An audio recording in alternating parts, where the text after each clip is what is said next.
Well, Donald Trump is under fire yet again at this hour for his reaction to a speech made by the Muslim father of a fallen U.S. soldier.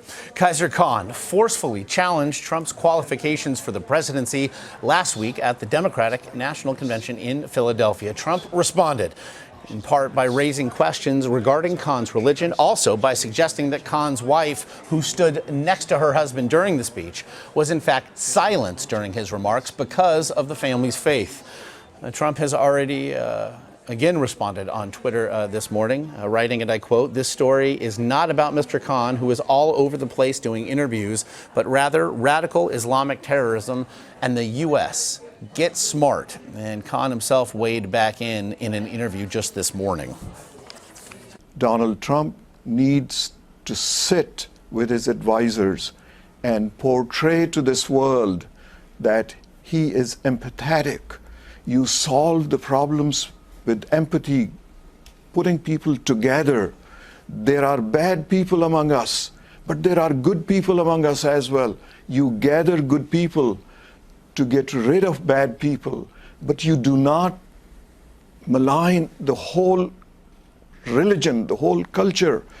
We are the solution to the dealing with the terrorism in the United States. Join hands with good Muslims. Only war is not the solution.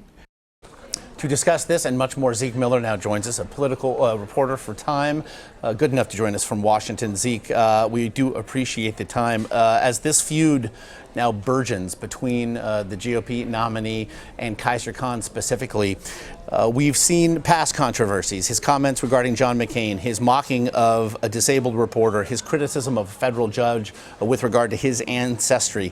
Is this a straw that can break the camel's back? In a lot of ways, it's the billion-dollar question. But the other way to look at this would be Hillary Clinton is also a very weak candidate. And if Donald Trump hadn't said all these things, where would he be in the polls right now? In a way, Donald Trump is shooting himself in the foot with those moderate independent voters who would make this a more competitive race. Will this sink his numbers any lower? Probably not. He's probably at his at his floor, but he has never really made a move towards his total potential ceiling yet. Zeke, we've been asking the question these last months about the impact perhaps of Donald Trump on down ballot races. We've seen Republican leaders such as House Speaker Paul Ryan, Senate Majority Leader Mitch McConnell, again, John McCain, all come out now in support of Mr. Khan. Their comments regarding oblique critiques of the nominee seem to be echoed past ones of them. And I want to read you something, in fact, John McCain said just today, and I quote in a statement that he put out. It was a long statement, and it finished this way. "I'd like to say to Mr. and Mrs. Khan, thank you for immigrating to America. We're a better country because of you. And you are certainly right. Your son was the best of America. And the memory of his sacrifice will make us a better nation, and he will never be forgotten." End quote. What position now do lawmakers such as Ryan and McConnell find themselves in with this latest controversy? Yeah, I mean, they're bent over backwards to do anything possible to distance themselves from Donald Trump without actually saying that they won't vote for him. It's essentially an impossible situation. We're bound to play out this playbook every week, if not every day, between the 99 days between now and Election Day. Donald Trump will continue to say things that are objectionable to the mainstream of the Republican Party, and these mainstream Republican leaders will have no choice but to distance themselves from him. But at the same time, their credibility is in doubt because they're still saying they're going to vote for him, despite saying many of his ideas and many of his positions are disqualifying. They're still saying he's more qualified than Hillary Clinton. That's really, at the end of the day, a really difficult position for those lawmakers to hold, and that could actually have an impact down ballot. We then look at the numbers again following the Democratic National Convention. The new CBS News poll has Hillary Clinton now leading by 7 points, 46 to 39%. The two had been tied in the same poll following the Republican convention in Cleveland just the week prior. Does this seem a bump that you would have expected?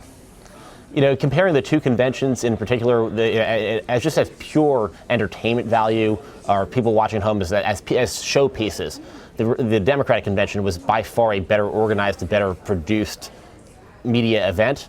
The messages made sense. They were designed to resonate. And you look at the sort of putting the Khan family up there, Hillary Clinton's speech, Bill Clinton's speech, Michelle Obama's speech, and it did connect clearly with voters. I mean, when we talk about post-convention bumps, these things are really fluid. These numbers will probably tighten before they open back up again, if they ever do.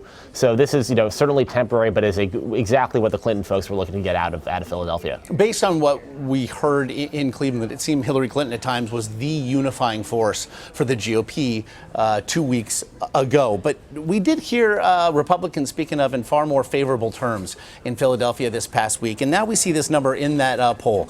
Hillary Clinton now has the support of 21% of self-described conservatives. That is up from 14% following the Republican convention. What to make of this number specifically?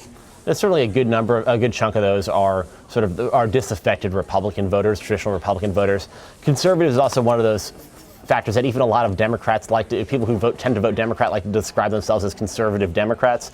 So it is a little fungible, but certainly given that jump week to week is a clear indication that at least some disaffected Republicans are moving over towards the Democratic ticket at least this week, and whether or not that trend will continue, remains to be seen. Yeah, as those numbers do expand and contract, we'll have much to discuss. Zeke Miller in Washington, as always. Zeke, appreciate the time. Thanks, Josh.